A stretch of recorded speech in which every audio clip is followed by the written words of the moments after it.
governed wisely, and well Drona stood up again, his face calm and serene. As you are wicked, Karna, it is evident that you speak. So in consequence of the wickedness of your intent, he said, his voice steady, you find fault with us, because you wish to injure the Pandavas. But know, O Karna, what I have said is for the good of all, and the prosperity of the Kuru race. Hull was silent, filled with tension and anticipation. The fate of the kingdom hung in the balance as the wise men continued their debate on the right course to take. As the sun set over the kingdom, Vidura stood before King Dhritarashtra, his words carrying a sense of urgency and concern. Your Majesty, he began, your friends, though well-intentioned, are not being heard by you. The counsel of Bhishma, your revered uncle, is wise and beneficial to our kingdom. Yet it falls on deaf ears. Vidura's eyes locked onto the king's, his voice filled with conviction. Drama. The great preceptor has also spoken words of wisdom, but Karna, his son, chooses not to heed them. Your Majesty, I ask you, can anyone be a better friend to you than these two lions among men? They have stood by us for years, their wisdom and learning guiding our path. As Vidura spoke, the king's expression remained unchanged, his mind seemingly closed off to reason. But why should they give us wicked counsel? Vidura pressed on, when we have never injured them, and they have always regarded us with equal eyes. They are truthful men, wise beyond measure, and their words are pure. Vidura paused, his gaze sweeping the assembly as he continued, the Pandavas, your sons by Kantai, are not less worthy than Duryodhana and the others. Those who counsel you to harm them do not truly have our interests at heart. If there is partiality in your heart for your own children, then those who seek to bring it out are doing us no good. The king's silence was telling, his eyes clouded by a mixture of emotions. Vidura pressed on, his words a gentle nudge towards understanding. Bhishma and Drona have spoken the truth about the invincibility of the Pandavas. Can you truly believe that Arjuna, with hands equally skilled in both arms, can be vanquished by even Mahabharat or Bhima, with strength rivaling 10,000 elephants? Vidura's voice rose, his words carrying a sense of wonder and awe. The twins, like the sons of Yama himself, are unmatched in battle, and Yudhisthira, the eldest Pandava, is a paradine of virtues, patience, mercy, forgiveness, truth, and prowess, all residing within him. As Vidura finished speaking, the assembly remained still, the weight of his words settling upon them like a gentle rain. The king's expression finally changed, a glimmer of understanding flickering to life in his eyes. Vidura's final plea hung in the air, his voice filled with emotion. Remember, O king, that our claim to the kingdom is prior to yours. Behave virtuously towards the Pandavas. Wash away the stain of calumny by kindness towards them. This will bring us all together, protecting our lives and strengthening our Kshatriya. Ordered the assembly. In the court of Hastinapur, a somber atmosphere had settled over King Dhritarashtra's throne room. The weight of his son's actions against their cousins, the Pandavas, hung heavy in the air. Yet amidst this tension, a glimmer of hope flickered to life within him. He had been counseled by the wise Bhishma and Drona, as well as his trusted advisor Vidura. Their words echoed in his mind. The Pandavas are indeed your children, born of Kantai's union with you. Moved by this revelation, Dhritarashtra's heart swelled with a newfound sense of paternal love for the five brothers. Yudhishthira, Arjuna, Nikula, and Sahadeva. He knew that their rightful place was alongside him on the throne, not as usurpers, but as co-heirs to the kingdom. Summoning his courage, he issued a command to Vidura: bring the Pandavas along with their mother Kantai and their loyal friend Krisha back to Hastinapura. We must treat them with affectionate consideration. Vidura asked to fulfill this duty, carrying with him an abundance of precious gifts for the Pandavas. Draupadi and his own brother-in-law Drupada, arriving at the palace of Panchala, he was warmly received by Drupada, who inquired about their mutual well-being. Vidura's eyes then fell upon the Pandavas, and with a broad smile he rushed to greet them, embracing each one affectionately. The brothers, accompanied by Vasudeva Krishna, welcomed Vidura back as an honored guest. As they sat together, Vidura turned to Drupada and spoke in measured tones. My dear king, I bring tidings from your esteemed friend King Dhritarashtra. He has inquired after your welfare with great concern, along with his ministers, sons, and friends. Bhishma, the wise son of Satanu, and Drona have also expressed their deep interest in your well-being. Drupada listened intently as Vidura continued. The Kuras consider this alliance with you a blessing from the gods. They regard themselves fortunate to have strengthened their bonds with you. In fact, Dhritarashtra declares that this union has brought them greater joy than acquiring a new kingdom. With these words Vidura revealed his own opinion. I firmly believe, O king, that it is time for the Pandavas to return to their ancestral home. The Kuras eagerly await their return, as do their mother Kunti and Drupadius.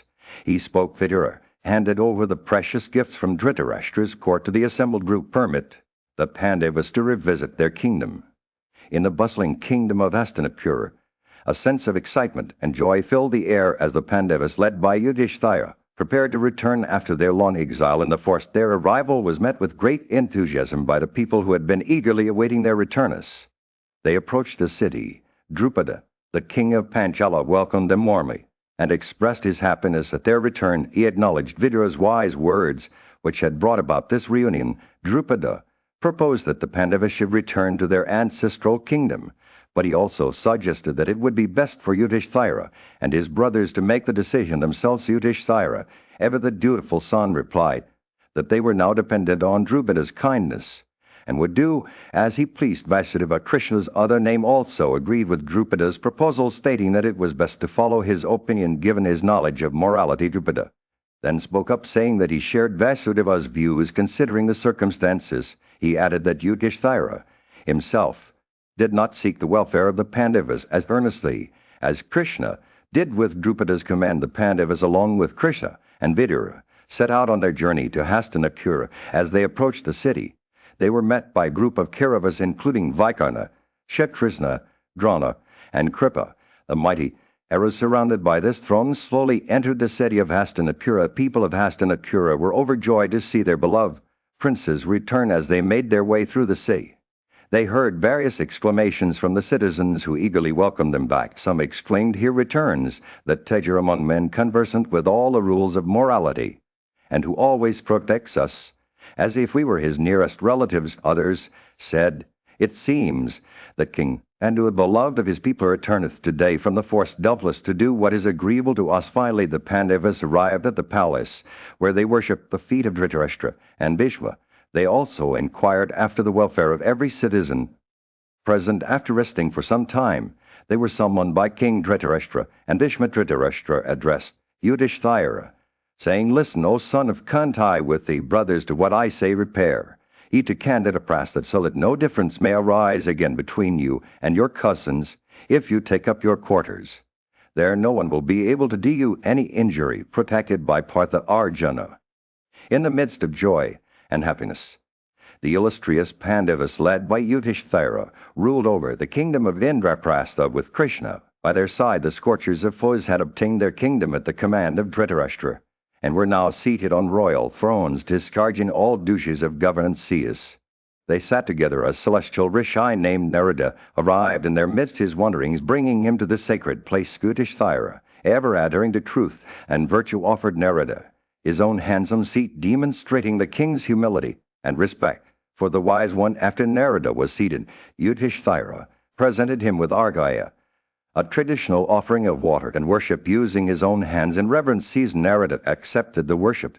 He became well pleased and began to eulogize Yudhishthira with benevolent words. The king informed Narada of the state of their kingdom, and the rishi, pleased with the Pandavas' virtuous rule, commanded Yudhishthira to take his seat once more. Krishna was summoned from the inner apartments, and upon hearing of Narada's arrival, Draupadi purified herself properly before approaching the celestial rishi. She stood before him with joined hands, her veiled face a testament to her respect for the wise one. Narada pronounced various benedictions on her, commanding the princess to retire. After Krishna had retired, Narada addressed the Pandavas in private. His words carrying great weight and wisdom. "The renowned princess of Panchala is your wedded wife," he said to Yudhishthira and his brothers. "Establish a rule amongst yourselves, so that disunion may not arise amongst you."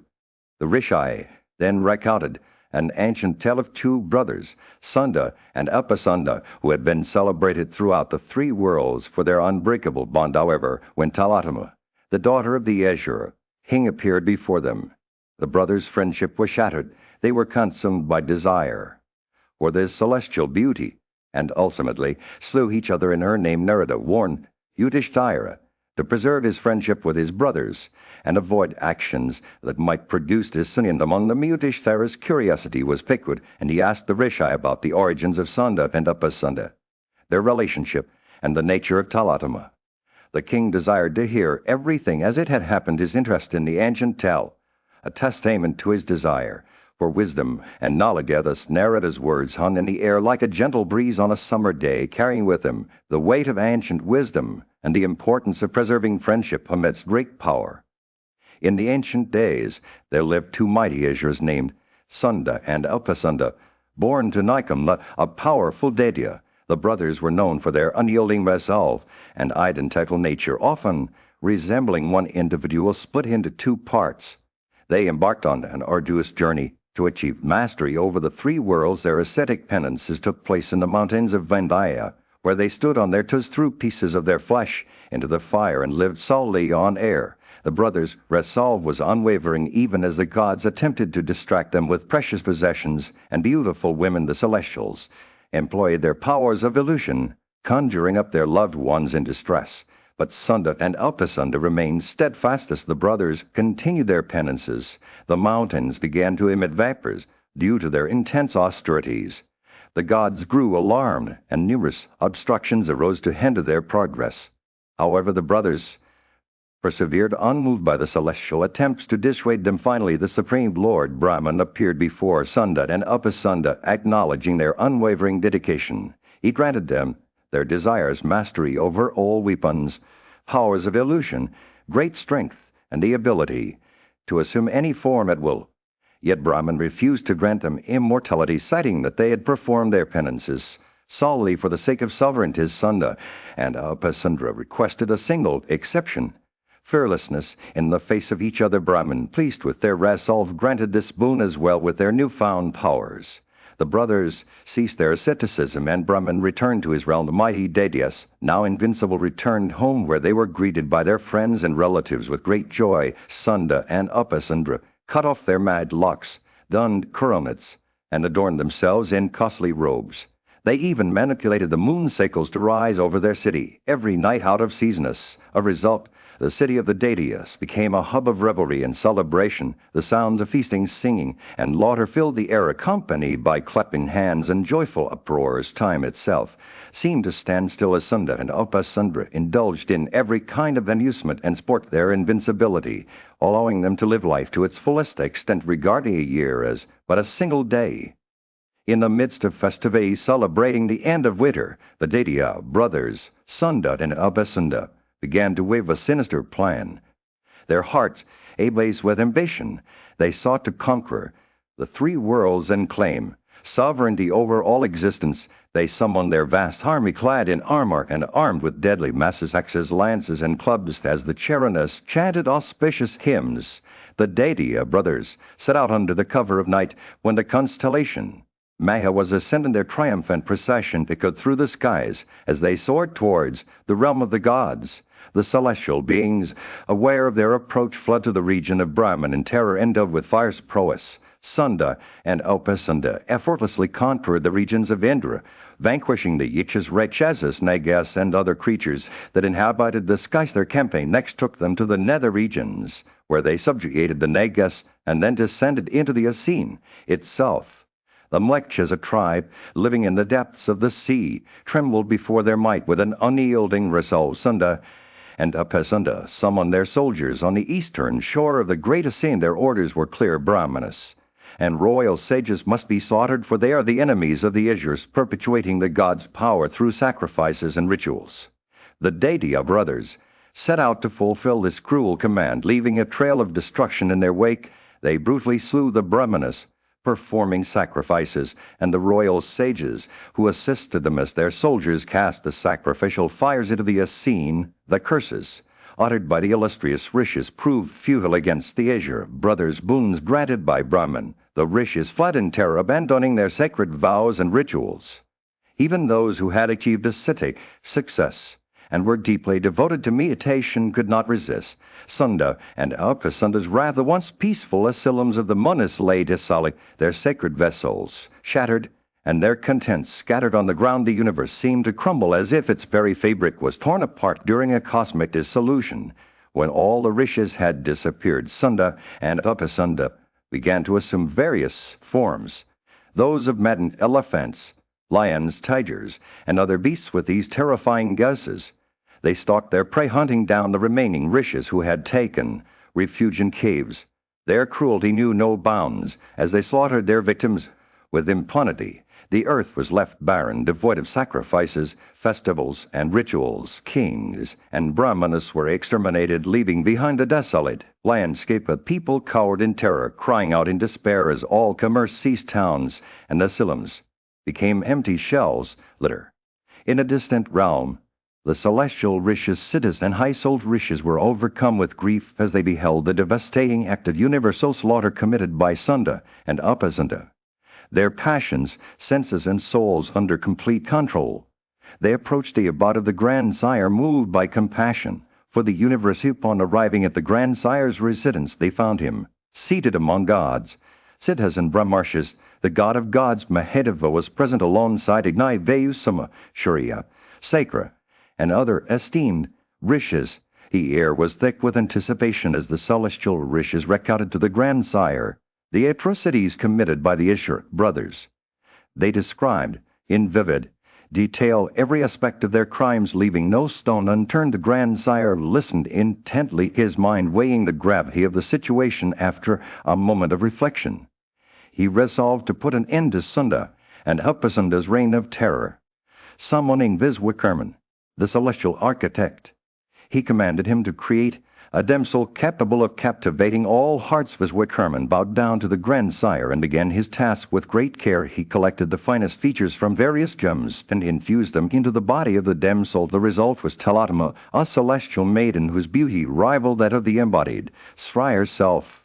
Her presence was like a radiant sun, captivating the eyes and hearts of every creature. The grandsire bestowed upon her the name Talatama, signifying her extraordinary beauty. As soon as she came to life, she bowed to Brahman and asked about her purpose. The grandsire instructed her to tempt Sunda and Upasunda with her captivating beauty, causing them to quarrel with each other. With a nod of acceptance, Talatama walked around the celestial conclave. However, only Mahadeva and Indra were able to maintain their tranquility of mind. As she passed by Mahadeva's side, his body transformed, manifesting 4 faces and 1,000 eyes. The other celestials and rishis turned their faces towards all directions, their gazes drawn to Talatama's resplendent form as she departed for the city of the Ishurs. All regarded her mission as already accomplished. With a deep sense of purpose, Talatama set out to entice Sunda and Upasunda, unaware of the fate that awaited her in the heart of their stronghold. The grandsire, satisfied with his plan,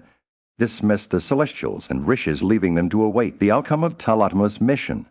In a distant era, the Ishur brothers, Sunda and Upasunda, had conquered the 3 worlds, leaving no rival behind. With their dominance unchallenged, they gave themselves over to pleasure and merriment, indulging in every delight that the universe had to offer.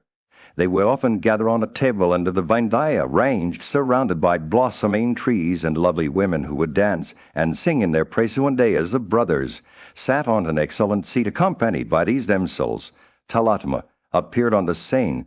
She was a maiden of unparalleled beauty, attired in a single piece of red silk that showcased her charms. The Ishur brothers, already intoxicated from their excesses, were smitten upon beholding her. They quickly rose to approach her, each seeking to claim her as his own. The air was filled with the sound of their angry voices as they disputed over Talatama's affections. "She is my wife," said Sunda, while Upasunda retorted, "No, she is mine."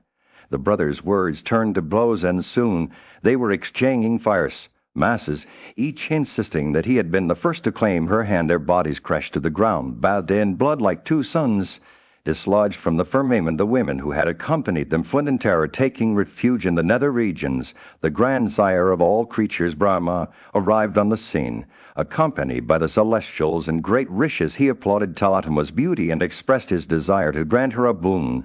Before she spoke, however, the supreme deity, Vishnu, intervened, eager to grant her a wish. "You shall roam in the region of the Adityas," he said, "and your splendor will be so great that no one will ever be able to look at you for any length of time." Brahma granted this boon unto Talatama and returned to his own realm. The three worlds were once again set in order with Indra restored to his rightful place. This tragic tale was told by Narada. A sage who had witnessed the events unfold, he cautioned the Pandavas, the descendants of Bharata's line, that they should avoid quarreling over their common wife, Draupadi, lest they suffer a similar fate. Moved by Narada's words, the Pandavas established a rule amongst themselves. When one of them was sitting with Draupadi, any of the other four would retire into the forest for 12 years, living as a brahmacharant. Thus, the great Munai Narada was pleased with the Pandavas and departed to his desired destination. The tale served as a reminder that disputes over love can lead to devastating consequences, and that harmony and self-control are essential for true happiness. In the bustling city of Kandavaprastha, the Pandavas had established themselves as just rulers, respected by all. Their prowess in battle was renowned, and many kings were brought under their sway. Krishna, their beloved friend and advisor, stood by them with unwavering loyalty. Draupadi, the lovely wife of the five brothers, took great delight in her husband's company. Like a river adorned with elephants, she reveled in their presence, and they too adored her. The entire kingdom of Kuras flourished under the Pandavas' wise leadership, free from sin and filled with prosperity. However, one fateful day, a Brahmana's cattle were stolen by thieves. The distraught priest rushed to the Pandavas' palace, his voice trembling with grief. "O noble sons of Pritha," he cried, "my kine are being taken away. Pursue those wretched robbers, and bring back my stolen wealth." Dhananjaya, Arjuna, heard the Brahmana's anguished cries, and immediately offered to help. But alas, the chamber where their arms were kept was occupied by Yudhishthira. With Krishna unable to enter, Arjuna was torn between his duty to protect the innocent priest and his obligation to respect the king. As he pondered, Arjuna reflected on the gravity of the situation. If he didn't intervene, the king would be guilty of inaction, and their own reputation for virtue would suffer. But if he entered the chamber without permission, he would be deceiving the monarch and incurring a great sin. With a heavy heart, Arjuna decided to enter the chamber and persuade Yudhishthira to allow him to aid. The Brahmana Arjuna emerged from the chamber with his bow ready to face the thieves. "Come, noble Brahmana," he said, "let us hasten after those wretched robbers. I shall restore your stolen kind and bring them back to you." With his war chariot at the ready, Arjuna chased down the thieves, piercing them with arrows and reclaiming the stone kettle. Turning to Kandavaprastha as a hero, Arjuna was greeted by all. But as he approached Yudhishthira, he revealed his intention to observe a vow of exile in the forest for 12 years. "I have transgressed our rule," he said, "and I must atone for my mistake." Yudhishthira, moved by Arjuna's words, intervened with compassion and understanding. "My dear brother, do not take this drastic step. You have done nothing wrong. The younger brother may enter the elder's chamber without offense." With these words, Yudhishthira dispelled Arjuna's doubts and allowed him to remain in the city. But Arjuna steadfast. In the verdant heart of India, where the sacred Ganges river flows gently, Arjuna, the mighty warrior of the Pandava clan, embarked on a spiritual journey. As he set out for the forest, a procession of esteemed Brahmins, skilled in the ancient Vedas and devoted to the contemplation of the Supreme Spirit, followed him. Their numbers swelled with musicians, ascetics, reciters of pureness, and devotees leading celibate lives, all drawn to Arjuna's illustrious presence. Like the Marids following Indrias, he journeyed through picturesque forests, lakes, rivers, seas, provinces, and waters. Arjuna beheld a world of breathtaking beauty. The mighty hero arrived at the source of the Ganges, where he decided to settle for a while. There, amidst the Brahmins who had accompanied him, he witnessed an extraordinary spectacle. Innumerable Agnotra sacrificial rites were performed daily on the banks of the sacred stream. The learned Brahmins, with their mantras and ablutions, transformed the region into a paradise. The Ganges itself seemed to radiate the divine energy as the fires for the sacrifices burned brightly and libations of clarified butter poured forth like a celestial nectar. Arjuna, descending into the river for his ablutions, was suddenly swept away by Upai, the enchanting daughter of King Kirivya. The Nagas, urged by the god of desire, she had been watching Arjuna from afar. As he found himself carried into the beautiful mansion of the Naga king, Arjuna beheld a sacrificial fire ignited for him alone with devotion. He performed his rites before the fire, pleasing Ignite, the god of fire, who manifestly accepted the offerings. Afterward, Arjuna addressed Ulupai with a smile, "O handsome girl, what rashes hast thou committed? Whose is this beautiful region, and who art thou?" Ulupai, still unmarried and afflicted by desire, for Arjuna revealed her identity as Kirivya's daughter. She implored him to yield to her desires, assuring him that his virtue would not be diminished if he saved her from herself. According to the wise man, one should accept a woman who woos them with sincerity and devotion. If Arjuna refused, Ullupi vowed to destroy herself. Moved by Ullupi's words and her distress, Arjuna agreed to yield to her desires. Motivated by virtue and compassion, accompanied by Ullupi, he spent the night in the Nega, king's palace, and rose with the sun the next morning. As they returned to the region where the Ganges entered the plains, Ullupi took her leave, returning to her own abode. Before parting, she granted Arjuna a boon, invincibility in water, declaring that as the sun rose over the forest, Arjuna, the brave and noble son of Kunti, emerged from his vanavasa or exile to begin a new journey. He had spent many years in solitude, reflecting on his past actions and seeking guidance for his future path. Now he was ready to re-enter the world, but with a newfound sense of purpose. With the Brahmanas who had been living with him, Arjuna set out towards the Himalayas, seeking spiritual enlightenment and purification. They traveled through the sacred peaks, stopping at Agastya, where they visited Vasishta's ashram. From there, they proceeded to Phrygia's peak, where Arjuna performed his ablutions and gave away thousands of cows and houses to the Brahmanas. As he journeyed on, Arjuna beheld the sacred asylum of Higher Navanu, where he saw many holy regions and performed his rituals. He then descended from those heights with his companions, eager to behold the regions that lay in the eastern direction. They traveled through Vanga and Kalina, visiting all the sacred waters and other holy places, and Arjuna gave away much wealth as they went. The Brahmanas who had been accompanying him throughout his journey eventually bid him farewell at the gate of the kingdom of Kalinga. Their duty fulfilled, Arjuna, now alone with a few attendants, continued on towards Yasin, crossing through diverse countries and sacred spots. He beheld the majestic Mahendra mountain adorned with ascetics and proceeded slowly along the seashore. As he wandered through Manipura, Arjuna came across Chitravahana, the virtuous king of that province, who had a daughter named Chitrangada. The young princess was renowned for her beauty, and Arjuna's heart was immediately drawn to her. He requested the king's hand in marriage, but the monarchs, though pleased with Arjuna's stature as a Kshatriya, revealed a surprising condition. A king explained that his ancestors had been granted a boon by the great god Shiva. Each successive descendant would have only one child. In consequence, every male child born to them was considered a precious gift. The king, however, had only a daughter whom he had made a putra, essentially a daughter who would be married and bear children for her family's lineage. He proposed that Arjuna take Chitrangada as his wife on the condition that one of their sons would become the perpetuator of his race. Arjuna, though initially taken aback by this unusual arrangement, accepted the king's terms without hesitation. For 3 years he resided in Manipur with Chitrangada, and eventually she gave birth to a handsome son. Arjuna was overjoyed, embracing his new daughter affectionately before taking leave of the king. The sun-kissed beaches and crystal-clear waters of the southern Asin beckoned Arjuna, the mighty warrior of the Bharata dynasty.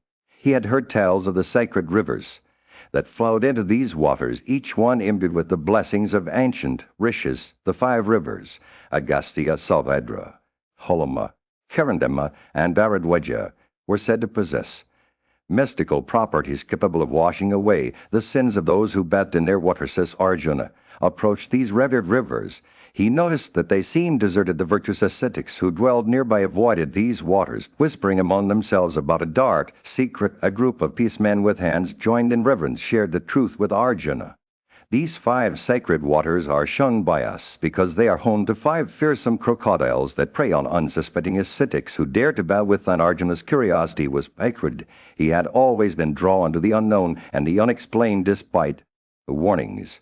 He decided to investigate further. He made his way to the river Salvadra, which flowed gently into the Asin. As he waded into its waters, a massive crocodile emerged from the depths, its jaws snapping wildly as it seized Arjuna's leg. The brave warrior did not flinch. With incredible strength, he grasped the struggling creature and dragged it to the shore. But as they reached dry land, something miraculous occurred. The crocodile transformed into a breathtakingly beautiful damsel. Her skin glistened with an otherworldly radiance, and her eyes sparkled like stars in the night sky. Arjuna was taken aback by this strange sight. He approached the damsel, his heart filled with wonder and curiosity. "Who are you, O enchanting one?" he asked, his voice trembling with awe. The damsel, whose name was Varga, replied that she was an Apsara, a celestial being from the realm of the gods. She had been sent to distract the young Brahmana, who was deeply engrossed in meditation, Varga and her companions, Sarabha, Samikai, Vaduda, and Laya, had alighted upon the Brahmana's solitude, intent on disrupting his spiritual practices, but the youth had resisted their charms, focusing instead on his devotions. Enraged by his refusal to be swayed, Varga had been cursed by the Brahmana, become crocodiles, and roamed the waters for 100 years. As Arjuna listened to Varga's tale, he realized that even in the most unexpected of forms, beauty and wonder still existed. The damsel's story was a testament to the enduring power of devotion and the transformative nature of spiritual pursuits. And as Arjuna stood there in the midst of their Vanavas, a period of exile in the forest, the Pandava brothers were beset by a terrible curse. They had been tempted by the god of desire and had acted improperly, earning the wrath of a Brahmana who was known for his ascetic wealth and rigid vows. Varga, one of the Apsaras, recounted to Arjuna the events that led up to their downfall. "We were young and foolish," she said, "and we let our desires cloud our judgment. We should have been more mindful of our actions and not tempted the Brahmana in this way." The brothers had sought to propitiate the Brahmana, apologizing for their transgression and begging for his pardon. Moved by their words, the Brahmana relented and offered them a compromise. "You shall become crocodiles," he said, "and seize men from the water for 100 years. At the end of that time, an exalted individual will come to deliver you, and you will regain your true forms." The Brahmana's words were laced with a hint of irony, but the Apsaras took them at face value, knowing that they had no choice but to accept their fate. They made their way through the forest. Varga told Arjuna about the encounter with the Brahmana. They had saluted him with reverence and walked around him in a gesture of respect, leaving his presence with heavy hearts. "We thought about where we would find that man who would give us back our own shapes," she said, her voice tinged with sadness. But their sorrow was short-lived, for they soon encountered the great Rishi Narada, who possessed immeasurable energy and wisdom. He asked them about their plight and listened intently as Varga recounted their story. In the lowlands bordering on the southern scene, he said, "There are 5 regions of sacred water. Go there without delay, for Dhananjaya, the son of Pandu, will soon deliver you from this sad plight." Arjuna, filled with joy and gratitude, hastened to the sacred waters, accompanied by Varga and her friends. As they arrived at the designated spot, they saw Arjuna's own transformation taking place before their eyes. With a gentle touch, he freed them from their curse, and they regained their true forms. The Apsaras were overjoyed to be themselves once more, but Varga's heart still lingered with her friends who remained behind in the other waters. She begged Arjuna to deliver them as well, and the Pandava cheerfully agreed. With a wave of his hand, he freed the 4 friends from their watery prison, restoring them to their former glory. With their curse lifted, the Apsaras were free to go where they pleased. Varga's thoughts turned to Chitrangada, her beloved wife, who had borne him.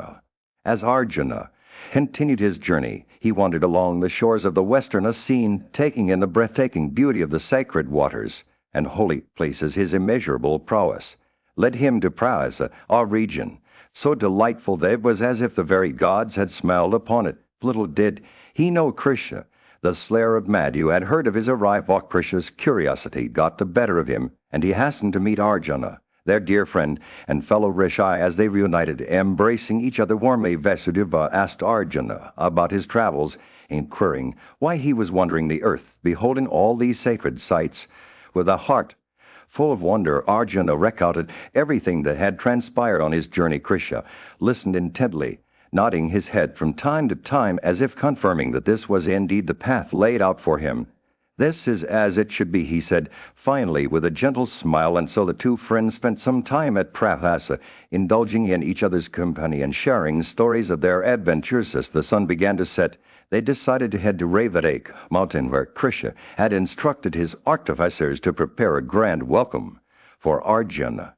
The mountain was adorned with colorful decorations, and an abundance of food had been collected at Vasudeva's command. As night fell, Arjuna sat on a well-adorned bed surrounded by the soft glow of lamps, watching performances by actors and dancers. The music and laughter filled the air as Arjuna basked in the joy of being with his friend.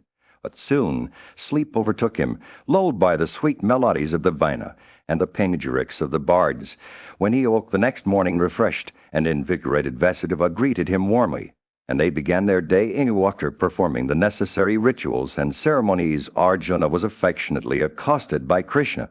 Once more together, They rode on the golden chariot towards Dwaraka, the capital of the Yadavas. As they entered the city, Arjuna was greeted with an outpouring of love and respect from its citizens. The streets were filled with people from all walks of life, men, women, and children alike, who had gathered to catch a glimpse of the Pandava. Young men of the Yadava tribe welcomed him warmly, embracing their elder as one of their own. Arjuna reciprocated by worshipping those who deserved his reverence, receiving their blessings in return, and so he took up residence in Krishna's magnificent mansion filled with precious gems and every article of enjoyment. For many days the two friends lived together, sharing stories, laughter, and adventures, as if time itself had. The sun-kissed Revataka mountain was abuzz with excitement as the Vrishnis and Nagas gathered for their grand festival. The air was alive with music, dance, and vibrant colors that adorned every nook and cranny of the majestic hill. Thousands of people from all walks of life had come to celebrate, their faces aglow with joy and anticipation. The festivities began. The Vrishnis and Nagas showered Brahmanas with wealth by the thousands, the testament to their generosity and devotion. The region around the mountain was transformed into a dazzling spectacle, with mansions shining like precious jewels and artificial trees swaying in the gentle breeze. Musicians struck up a lively tune. Dancers moved in perfect harmony, and vocalists sang with passion, filling the air with sweet melodies. Among the revelers were the youth of the Vrishni clan, their faces radiant with energy and adorned with every ornament imaginable. They rode in golden chariots, looking like gods from the heavens above. The citizens, accompanied by their wives and followers, thronged the mountain, their laughter and chatter filling the air. Lord Haladara, Balarama, a jovial figure, roamed freely, his eyes shining with merriment as he was followed by musicians and vocalists. Agvarsna, the powerful king of the Vrishas, accompanied by his 1,000 wives, added to the grandeur of the festival. Rukmaniya and Shema, ever ready for battle, sported floral wreaths and costly attire, their faces flushed with excitement as the celebration reached its peak. At Kur, Sarana, Gadav, Bafruniza, the Cherushna, Prithavipritha, Satyaka, Satyakai, Vangakara, Maharava, Hartikya, and Adava, all prominent figures of the Vrishni clan, arrived with their wives, accompanied by bands of singers. The mountain festival had truly become a spectacle to behold. Amidst this grandeur, Vasudeva and Partha Arjuna wandered together, taking in every detail of the celebration. As they strolled, they came across Bhadra, Vasudeva's beautiful daughter, surrounded by her maids. Arjuna's eyes widened as he gazed upon her, and he was immediately captivated by her charm. Krishna, observing his friend's gaze, smiled knowingly and said, "How is this can the heart of one who ranges the woods be agitated by the god of desire?" He explained that Bhadra was his sister and the uterine sister of Sarada. Vasudeva's daughter had been a favorite among her family members. Arjuna's eyes locked onto Bhadra, and he confessed to Krishna that he was smitten with her beauty. Krishna amused. In the midst of the Savadra Harana, Parva, Dhananjaya, Arjuna was informed by Yudhishthira of his assent to the union with Savadra. He consulted Vasudeva, and after settling all matters, obtained his consent as well. With Krishna's approval, Arjuna set out on a journey, riding in his magnificent golden chariot adorned with rows of small bells and equipped with every kind of weapon. His steeds, Sevya and Sugriva, were yoked to the chariot, and he himself was dressed in mail, armed with a sword, and wore leathern gloves on his fingers. Meanwhile, Savadra had paid her respects to the Revatika. He worshipped the deities and walked around the hill. She then began her journey towards Bhuravatai. Arjuna, however, was overcome by the erosive desire and suddenly rushed towards Savadra, forcibly taking her into his chariot. Seizing the Yadava girl with faultless features, he proceeded in his golden chariot towards Indraprastha. The armed attendants of Savadra, witnessing their mistress being taken away, ran crying towards Dwaraka. They reached the Yadava court, Satarma, and informed the chief officer about Arjuna's actions. The sound of the gold-decked trumpet was blown, calling all to arms. The Bhojasvrishis and the Nagas began to pour in from all sides. Stirred up by the loud blare, those great warriors took their seats upon their golden thrones, adorned with excellent carpets and variegated with gems and curls. They resembled blazing fires receiving faggots to increase their splendor. The chief officer of the court then spoke about Arjuna's conduct, and the proud Vrishniharas rose up from their seats, unable to brook what had been done. Some amongst them cried out, "Kill our cars," while others said, "Bring our weapons." Some loudly called upon their charioteers to harness their cars. The uproar of those heroes was loud, and an unrelenting Valadeva, tall as the peak of Kilissa, decked with garlands of wild flowers, and attired in blue robes, stood up and said, "Ye senseless men, what are ye doing without knowing what is in Janardana's mind? Veli, do we roar in wrath? Let the high-souled Krishna give out what he purposeth, all of them." Heard Valadeva's words and exclaimed, "Excellent, excellent." They then became silent. Rama, that oppressor was spoke unto Vasudeva, saying, "Why, O Janardana, sittest thou silently? It was for thy sake that the son of Pritha had been welcomed and honored by us."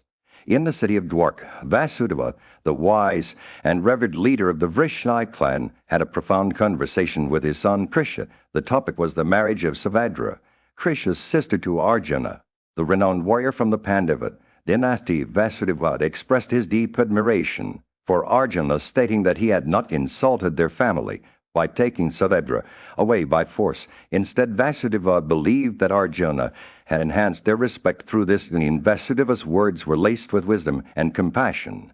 He acknowledged the complexities of human relationships and the imperfections of family choices. He also recognized the esteemed reputation of both Partha, Arjuna, and Subhadra, and how their union would bring honor to their families. Vasudeva concluded that Arjuna had taken Subhadra by force, according to the ordinance, and that this alliance was proper moved by his father's words. Krisha decided to reconcile with Arjuna and persuade him to return to Dwarka. The twins, Nakula and Sahadeva, were sent to receive Arjuna and escort him back to their city. Upon arrival, the Vrishni clan, led by Kesava Krishna, entered Kandavaprastha with great fanfare. The streets were adorned with flags and signs and floral wreaths, filled with the sweet scent of burning lust. The citizens and Brahmanas welcomed Kesava and his entourage with reverence. Yudhishthira, the king of Indraprastha, received Kesava and Rama with due ceremonies, embracing them and paying homage to their greatness. The reception was a testament to the strong bonds between the Vrishnis and the Pandavas. As a token of their friendship, Krisha presented Arjuna's party with an abundance of gifts: gold cars, cosmares, mules, damsels, and draft horses. Subhadra received 10 carrier loads of first-class gold as her dower. Rama, known for his love of bravery, gave Arjuna 1,000 elephants as a nuptial present. A union of Arjuna and Subhadra was celebrated with great joy and festivities in Dwarka. However, upon their return to Indraprastha, Draupadi, the wife of Arjuna's brothers, felt jealous and questioned his presence. Krisha intervened on behalf of Subhadra, assuring Draupadi that she would be treated as a cherished member of their family. In the end, the marriage of Arjuna and Subhadra brought happiness to both families. The Vrishis and Pandavas continued to live in harmony, united by their love for each other and their deep respect for one another's traditions. In the bustling kingdom of Indraprastha, where the Pandavas had taken up residence under the guidance of Dhritarashtra and Bhishma, a sense of harmony and prosperity reigned king. Yudhishthira, with his unwavering commitment to virtue, pleasure, and profit, had become the ideal monarch. His subjects adored him like a full moon without blemish, and he governed them with wisdom, ensuring their happiness and well-being. As the summer sun beat down upon the land, Arjuna and Krisha decided to take a break from royal duties and indulge in some leisure time on the banks of the Yamuna. They were joined by friends and family, including Yudhishthira's leave, who set out to enjoy the beautiful spot they had chosen. The party arrived at a picturesque location, surrounded by towering trees, majestic mansions, and lush greenery. The air was filled with the sweet scent of perfumes and the sound of music from flutes, guitars, and kettle drums. Women from the group, their faces radiant with joy, began to sport in the woods, waters, and mansions as directed by Krisha, and Partha, Draupadi, and Subhadra, flushed with wine, started distributing their finest robes and ornaments to the women who had gathered there. The atmosphere was electric, with some dancing, singing, lolling, and jesting together. Others engaged in private conversations, while a few even fought playfully, all under the watchful eyes of Krisha and Arjuna. Meanwhile, Vasudeva and Partha retreated to a secluded spot within the woods, where they sat on luxurious seats, discussing past exploits and sharing stories of their prowess. Their conversation was interrupted by the arrival of a striking Brahmana, who resembled a towering sala tree with his golden complexion, bright yellow bird, and tawny eyes that shone like lotus Petalsus the Brahmana approached Arjuna, and Vasudeva hastily rose from their seats to greet him, awaiting his commands. The air was filled with anticipation, as if the very presence of this majestic figure had awakened a sense of reverence within the gathering. In the heart of the forest of Kandava, a mighty conflagration was brewing. The illustrious Yajna, in the guise of a voracious Brahmana, approached to Arjuna and Vasudeva, begging for their assistance. "I am consumed by hunger," he said, his eyes blazing with an inner fire. "Give me that food which suits me." Krishna and Arjuna were intrigued by Yajna's request. They asked him what kind of food would satiate his hunger. The Brahmana revealed himself as the mighty Yajna who had been trying to consume the forest of Kandava for ages. However, Indra, the king of the gods, protected this land with his power, pouring water from the clouds to quench Yajna's flames. Yajna pleaded with Arjuna and Vasudeva, "You are skilled warriors, help me, and I will consume this forest as my food." He asked them to prevent Indra's showers and ensure that none of the creatures escaped during his consumption of the forest. Janimjaya, a king who was eager to learn about the past, inquired about the story behind Yajna's desire to consume Kandava. Vasampeda began to narrate the tale. In ancient times, there lived a powerful and wise king named Swatekai. He was renowned for his strength, prowess, and intelligence. King Swatekai performed numerous sacrifices, donating large sums of wealth to Brahmins. However, his Ritwiks, who were responsible for assisting him in these rituals, grew weary from the constant smoke and fatigue. The Ritwiks refused to continue their assistance, citing the king's incessant demands. As a reason, King Swatekai, determined to complete his sacrifice, invited new priests to assist him. But even they declined, saying that the king should approach Rudra, the god of gods, for help. Enraged and humbled, King Swatekai retreated to the mountains of Kailasa, where he devoted himself to intense asceticism. He stood for 6 months, with arms raised, eyes fixed on the ground, surviving only on fruits and roots at specific hours. His penances were so severe that even Rudra was moved by his devotion. The god appeared before King Swatekai, saying, "I am pleased with your austerities. Ask for a boon, O king." The monarch requested Rudra's assistance in completing his sacrifice, but the god replied that he would not directly participate. Instead, he proposed a condition. If King Swatekai could lead a life of a Brahmacharan for 12 years, pouring libations into the fire without interruption, then he would grant him what he desired. King Swatekai accepted the challenge and fulfilled Rudra's condition. After 12 years, he returned to Maheswara, who was pleased with his devotion. However, Rudra explained, in the realm of the gods, Yajna, the fiery deity known as Hevyavahana, stood before his father Brahman. His face, etched with a mix of anger and disappointment, his usually radiant form was dulled by the lingering pain of his recent encounter with Indra's celestial forces. The grandfatherly figure listened intently as Yajna recounted the events that had transpired in the forest of Kandava. Brahman, wise and all-knowing, nodded thoughtfully. After hearing Yajna's tale, he pondered for a moment before speaking. "O Celestial One, I see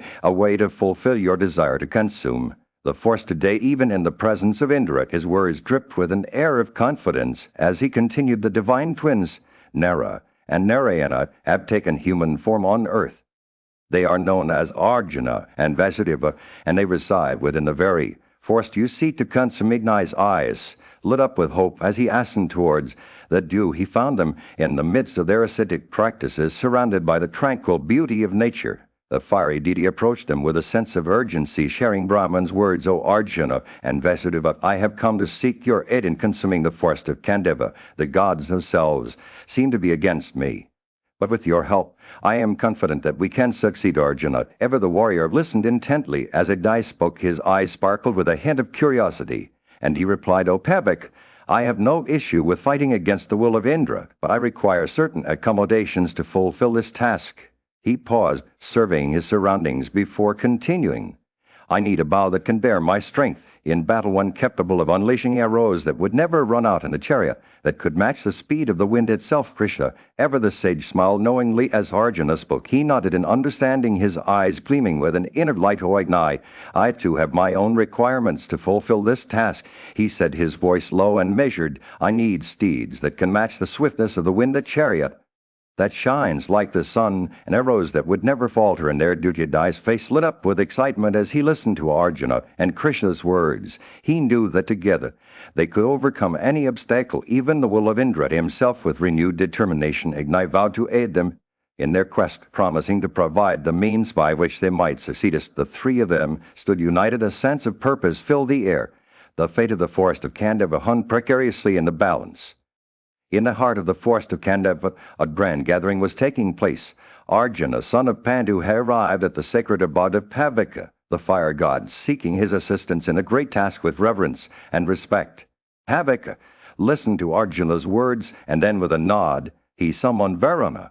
The lord of the waters, Varuna, at majestic deity, appeared before Pavika, and with a gentle smile welcomed the smoke-bannered celestial.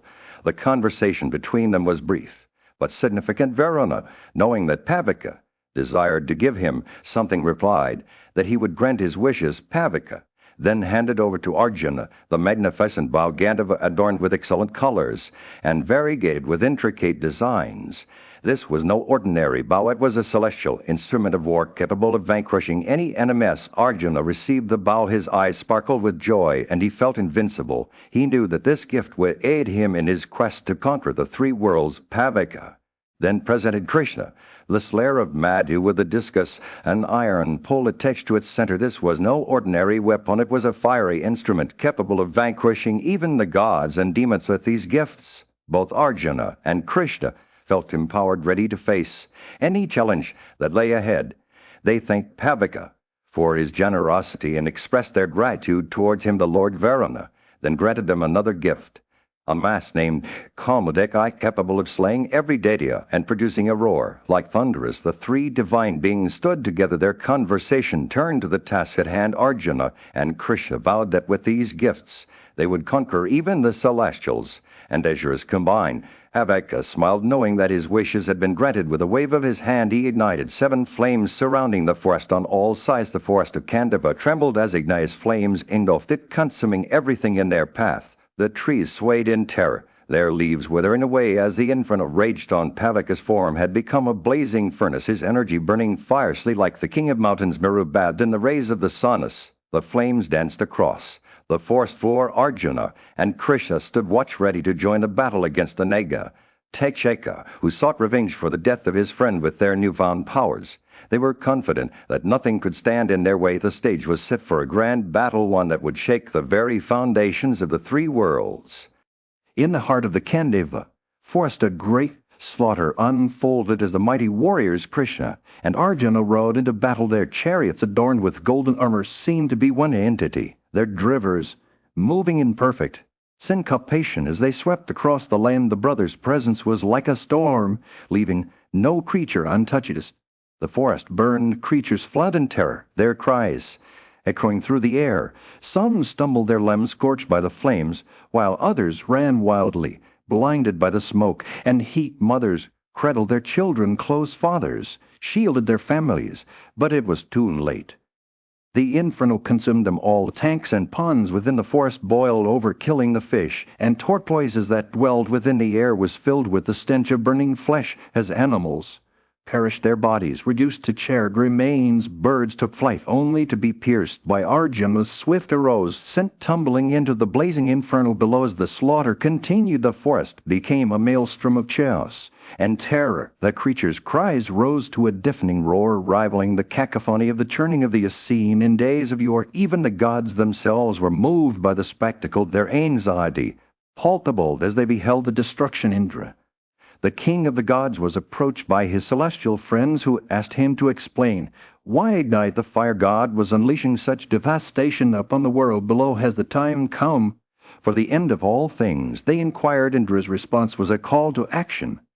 He would intercede on behalf of the forest and its inhabitants. With a wave of his hand, Indra summoned the clouds, commanding them to pour forth their waters upon the burning forest. Thousands of masses of clouds descended from the skies, but alas, their waters were evaporated by the heat of the flames before they could reach the parched earth below. Enraged Igni's opponent, the slayer of Nimachai, collected even more massive clouds and unleashed a torrential downpour upon the forest. The battle between fire and water raged on, with lightning flashing across the sky as the two elements clashed in a spectacle both terrible and all-inspiring. The Kandava forest, once a verdant heaven, had become a cauldron of chaos, its fate hanging precariously in the balance. The sun was setting over the forest of Kandava, casting a warm orange glow over the trees, as Arjuna, The son of Pan, who prepared for battle his arch-nemesis Indra, had unleashed a torrential downpour to set the forest ablaze. But Arjuna was not one to be deterred, invoking his excellent weapons. He summoned the storm of his own, unleashing innumerable arrows that blanketed the sky like a thick fog. The forest was a sea of flames, as Takshika's son Aswasna desperately sought to escape his mother. A serpent swallowed his head and tail in an attempt to save him. But Arjuna's sharp arrow struck her down, severing her body from her own. Indra, witnessing the chaos, intervened with a violent gust of wind, rendering Arjuna unconscious for a moment. When Arjuna regained his senses, he was enraged by the deception and cut down any creature that dared to flee into the skies. Vivatsu, Agni, and Vasudeva cursed Aswasna, condemning him to never be found. Jisha's anger only grew as he covered the firmament with a cloud of arrows, seeking to confront. The serpent winds howled, bringing forth masses of clouds charged with torrents of rain. The thunder boomed, and lightning flashed, but Arjuna was unfazed. He summoned the Vedya, an excellent weapon imbued with mantras, to dispel the storm with a burst of energy. The clouds dissipated, and the sky cleared. Agni, pleased by his own prowess, blazed forth in all his glory, filling the universe with his roar. Birds of the Garuda tribe, bearing excellent feathers, descended from the upper skies, eager to strike Krishna and Arjuna with their thunder-like wings. Innumerable natives vomiting virulent poison approached as well. Arjuna cut them down with arrows steeped in his wrath, sending the birds and snakes crashing into the burning element below. The Asurus, Gandharvas, Yachas, Rakshasas, and Nagas, armed with machins and catapults, charged forward to strike Krishna and Partha. But Vivatsa's sharp arrows struck off their heads, while Krishna wielded his discus with devastating effect. The battle raged on as Sakra. The Lord of the Celestials rode forth on his white elephant, thunderbolt in hand. The gods, witnessing Arjuna's prowess, took up their respective weapons. Yama grasped the death-dealing Maskavra, wielded a spiked club, and Virala held a noose, and beautiful Missalise. The conflict intensified. Numerous portents appeared, robbing creatures of their senses. But Arjuna and Krishna stood firm, unyielding in battle. The gods repeatedly clashed with. In the midst of a blazing inferno, the inhabitants of Kandava West were in a state of utter chaos. The Dandavas, Rakshasas, Nagas, wolves, bears, tigers, lions, elephants, deer, buffaloes, and countless other creatures fled in terror as the forest burned all around them. Krishna and Arjuna stood ready with their weapons, their faces stern and resolute. The flames engulfed the forest. A deafening roar filled the air.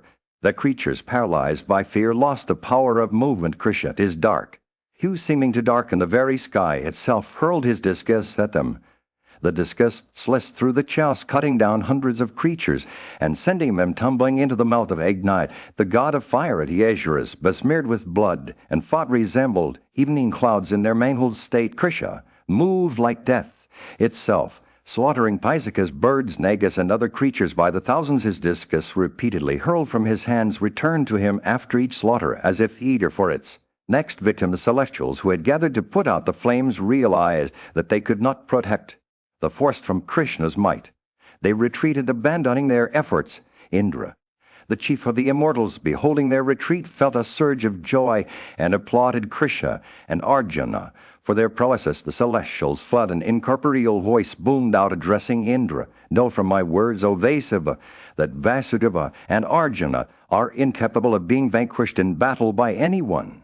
They are Nara and Narayana, those gods of old heard of in heaven. The voice revealed to Indra the invincibility of Krishna and Arjuna, their energy and prowess beyond compare. Indra, at his wrath and jealousy, abandoned, retreated with his soldiers. The dwellers in heaven followed him, leaving Krishna and Arjuna to continue their destruction of Kandava. Forced with a leonine roar, they fearlessly assisted at the conflagration, slaying countless creatures that dwelled within its boundaries. Arjuna scattered the Celestials like autumn leaves, his arrows showering down upon the forest dwellers with deadly precision. No creature could escape the burning forest, and those who tried to flee were cut down by Arjuna's unerring aim. As the flames rose higher, Agni, the god of fire, drank in the nectar like stream of animal fought, his eyes blazing with coppery intensity. The destruction raged on a lone Azure, named Maya, escaped from the abode of Tekshek. Agni, assuming a body with matted locks on head, pursued Maya, determined to consume him. But just as Agni's flames In the heart of the forest of Kandevap, a great conflagration raged, fueled by Ignai, the god of fire. The flames consumed everything in their path, leaving nothing but ashes and charred remains. Yet amidst this inferno, a group of birds called Sarnika seen immune to the destruction Janem Jaya. The king was puzzled by this phenomenon and sought an explanation from Vesampayana.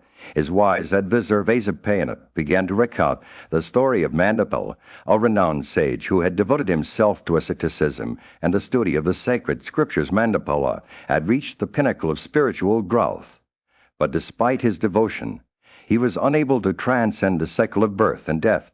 The celestial beings revealed to him that his failure to achieve liberation was due to an unresolved debt, the duty to